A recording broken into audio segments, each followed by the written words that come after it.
Muraho, amahoro y'Imana bane namwe. Ngarutse ngo turangize video ku gatabo nanditse kitwa Umuntu. Iyi video ni ya kane. Muri iyi video ndayita Muntu yaratsimbaraye cyangwa se Muntu yinangiye umutima yanga gukizwa.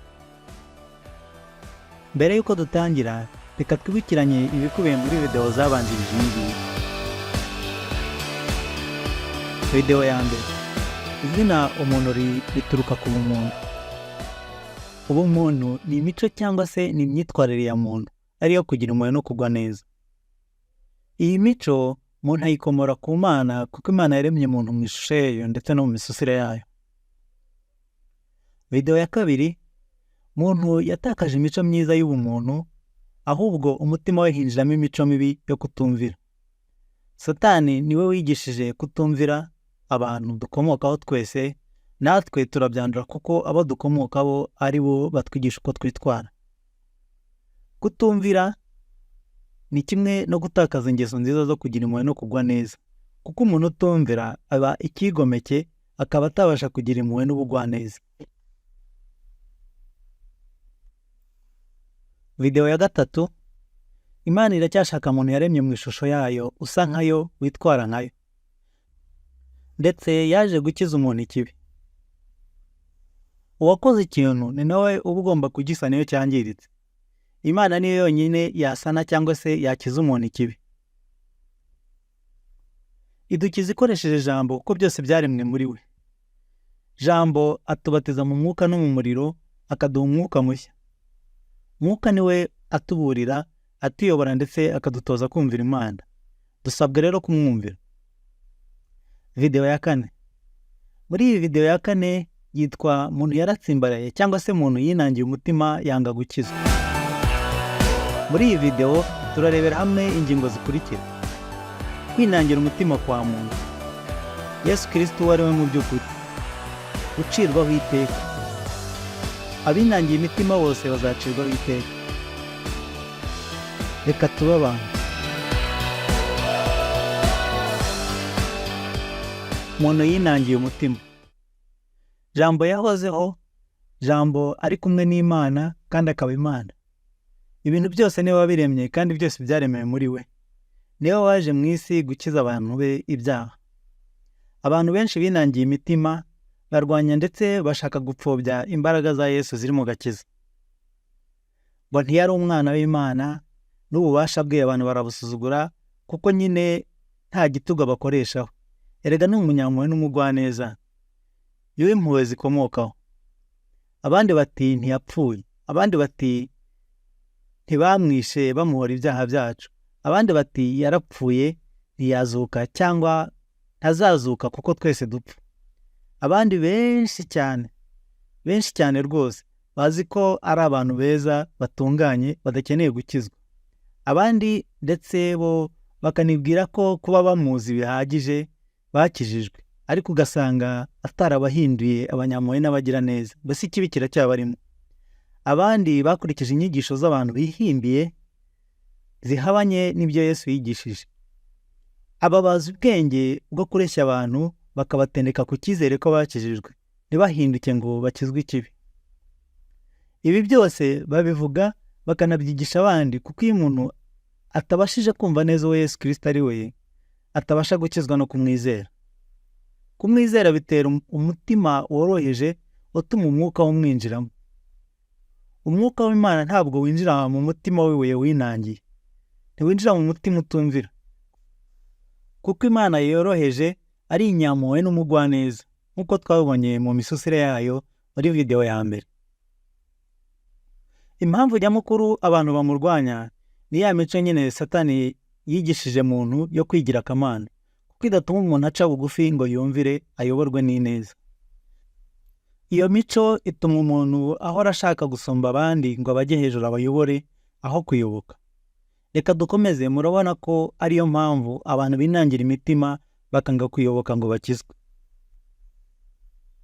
YESU Kristu akivuka, umwami Herode yaramurwanyije kuko yumvise ko hari undi mwami nyine uvutse, atsika ko aza kumuvana ku ngoma. bityo bituma yica impinja zose zo mu gihugu ngo apfiremo nawe. Abafarisayi, abayobozi b'idini b'icyo gihe ndetse n'abategetsi baramurwanyije kuko bikangaga ko azaza kubatwara abayoboke kandi ubwami bwabo bugasenyuka. Erega kugira abayoboke nizo mbaraga z'ubutegetsi. Abayobozi b'idini baramurwanyije, barwanya inyigisho ze, barwanya abamuyobotse kugeza bamwishe, ndetse ntibyahagarariye aho, ahubwo barwanya no kuba yarazutse. Nanyu mu butumwa bwe bwararwanyije na n'ubu bukirwanya ngo hatagira abamwizera bagakizwa. Ubundi ubusanzwe iyo abantu bakurwanyije bakakwica biba birangiye, ariko we na n'ubu hashize imyaka 2023 abantu bakigerageza kumurwanya nyine, byerekana neza ko yazutse imbaraga ze ziriho. Kumva ubutumwa bwe bwiza ko Imana yamutumye gukiza abari mu isi nibyo bihesha abantu agakiza, bituma abantu bamwizera bagaca bugufi, bikabazanira agakiza. Iki rero nicyo Satani arwanya yivuye inyuma, kuko we ashaka ko abantu biyumva nk'utumana bakaba indakoreka, ari byo bisenya sosiyete yacu. Nk'uko biri ubu ngubu nyine bigenda birushaho kuba bibi. Uko Imana ikoresha abantu niko kandi Satani nawe akorera mu bantu. YESU Kristu ari we. Abenshi bamwita uko bishakiye bijyanye n'uko bashaka ko aba. Bamwe bati ni umuntu usanzwe, abandi bati ni umuntu mwiza, abandi bati ni intumwa nk'izindi zose, abandi bati yarapfuye ntazagaruka. Ariko dore we uko yisobanura. Ati ndi inzira, ukuri n'ubugingo, aribyo bishatse kuvuga ubuzima. Ntawe ujya kwa data ntamujyanye. Ndi umwana w'umuntu, ni njye wabibye imbuto nziza mu murima, ari bo bana b'ubwami bw'Ijuru. Ni njye kuzuka n'ubugingo, unyizera naho yaba yarapfuye azabaho, kandi umuntu wese ukiri unyizera ntazapfa iteka ryose. Ni umukiza wari mu isi.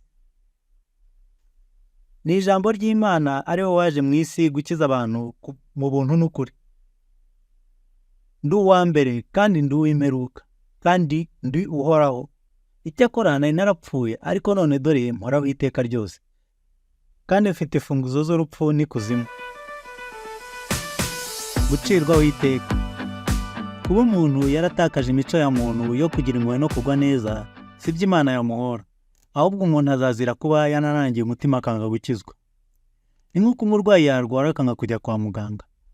Nk'uko indwara yica niko n'icyaha cyica, kuko icyaha ni indwara y'umutima. Twe tuwita umunsi w'imperuka, ariko Yesu wawita umunsi w'isarura. Iyo uteye imbuto uba ushaka ko ziyongera, ukazaza gusarura zeze, bityo ugasarura imbuto nyinshi zisa na za zindi wateye, arizo nyine, ariko nyine zariyongereye. Ibi rero ni nabyo yakoze. Yateye imbuto mu isi, ariko Satani ateramo imbi. Ku munsi wo gusarura azaza atwara imbuto zeze neza, izarumbye cyangwa se izaboze azijugunye, kuko nta kindi zamara. Imbuto abantu bera ni imbuto z'ubumuntu, kugira impuhwe no kugwa neza, ari byo bibabashisha kubana bakaba umwe. Imana ishaka ko tuguma kuba abana bayo, tukaba umwe mu rukundo rwayo. Abatagira izo mbuto bazatabwa, ntabwo bazasarurwa nk'imbuto zeze neza. Ni imbuto zarumbye zidakundana, zidakunda abandi bose. Erega ntiwaba mu bwami bwo mu ijuru utazi kubana n'abandi. Ni gutya rero azaca urubanza. Azatandukanya intama n'ihene, azakora imbuto nziza mu mbi zarumbye, azavangura abantu beza mu babi, hanyuma ababi boherezwe abahabakwiriye, abeza bajyanwe mu bwami bw'Ijuru. Ngo nimwumve imbere mwabivume mwe, mujye mu muriro w'iteka watunganyirijwe umwanzi n'abamarayika be. Ngo kuko nari nshonje ntimwamfungurira, nari mfite inyota ntimwampa icyo kunywa, nari umushyitsi ntimwancumbikira, nari nambaye ubusa ntimwanyambika, nari umurwayi ndi no mu nzu y'imbohe ntimwansura. Bati se twakubonye ryari tukakwirenganiza? Nawe ubwo ati ubwo mutabikoreye ababaye bari hasi y'abandi, ntago nanjye mwabinkoreye. Mugende mwumve imbere mujye mu muriro w'iteka. Nuko rero reka tuba abantu. Ibyo ukora byose kuri iyi si, waba umukire, waba umukene, waba umutunzi, waba udafite namba, ntuzatakaze kamere yawe Imana yaturemanye yo kugira impuhwe no kugwa neza. Uribuka inkuru ya Lazaro n'umukire? uriya mukire yagiye mu muriro kubera ko nta bumuntu yagiraga, nta mpuhwe n'ubugwaneza byamubagamo. Ariko Lazaro we yagiye mu ijuru kubera ko yari umukene, ntacyo yari afite yimye abandi ngo abe yacirwaho iteka.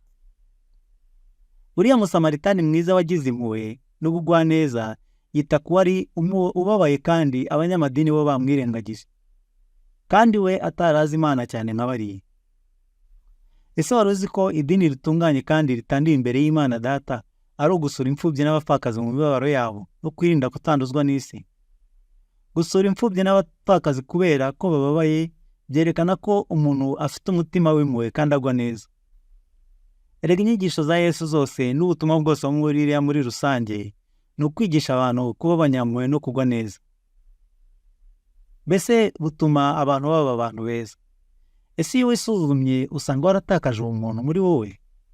Nta mpuhwe n'ubugwaneza ugira muri wowe? Ufite ubwoba ko uzacirwaho iteka?